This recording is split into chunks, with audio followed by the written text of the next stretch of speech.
நான் உங்கள் தேவா. சப்ஸ்கிரைப் பண்ணுங்கள். தேங்க்யூ.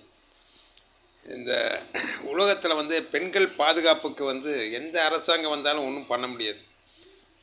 ஏன்னா அதுக்கு காரணம் என்னென்னா, நாடு அந்தளவுக்கு கெட்டு கிடக்குது. பெண்கள் பாதுகாப்புக்கு நீங்கள் எத்தனை செலவு பண்ணாலும் அது வேஸ்ட்டாக போகும். அவங்கள பாதுகாக்க முடியாது. பாதுகாக்கிறதுக்கு ஒரு வழி இருக்குது. எத்தனையோ அறிஞர் படித்தவங்க இருக்கிறாங்க, ஐஏஎஸ் படிச்சிருக்காங்க, ஐபிஎஸ் படிச்சிருக்கிறாங்க. அவங்க யாருமே அரசாங்கத்துக்கு புத்தி சொல்கிறது இல்லையா? முதலமைச்சருக்கு வந்து தனிச் செயலாளர் இருப்பாங்க, எல்லாம் ஐஏஎஸ் ஐபிஎஸ் கிரேடில் இருப்பாங்க. யாருமே வந்து எந்த அதிகாரியுமே வந்து முதலமைச்சருக்கு வந்து ஐடியா கொடுக்குறது ஏன்னு தெரியல. இந்த மாதிரி செய்யுங்க, இந்த மாதிரி செய்யுங்க சொன்னால் தான் செய்ய முடியும். மெயின் காரணம் பெண்கள் பாதுகாப்பு வந்து நிச்சயமாக இருக்கணும் அப்படின்னா மது ஒழிக்கணும். ஏன் மது ஒழிக்கணும்னு சொல்கிறேன்னா, மதுவும் மாதுவும் வந்து இரட்டை குழந்தைகள், ஒட்டி பிறந்த குழந்தைகள். மது அடித்தாங்கன்னா கண்டிப்பாக அது வந்து எஃபெக்ட் வந்து மாதுக்காகும். அவங்கள பிரிக்க முடியாது. அந்த மதுவை வந்து ஒழிக்கணும். அரசாங்கம் வந்து மது ஒழிக்கணும்.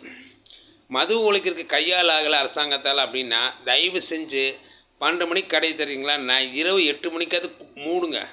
இலவசங்கள் கொடுத்துட்டு நிறுத்துங்க.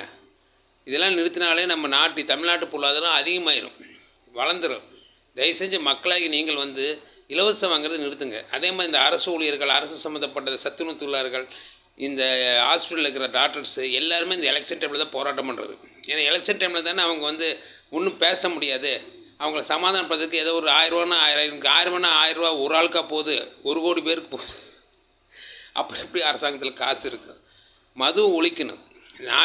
இந்த அரசாங்கம் ரன் பண்ணுறதே மதுனாலுங்க மாதிரி ரொம்ப கேவலமாக இல்லையா?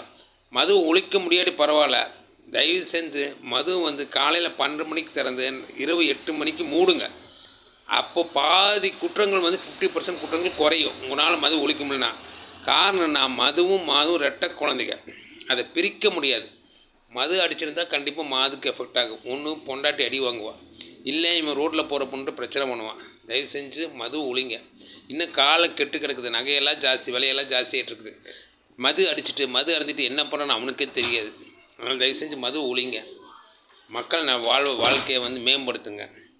செய்வீங்களா? முதல்வர் செய்வீங்களா? தேங்க்யூ.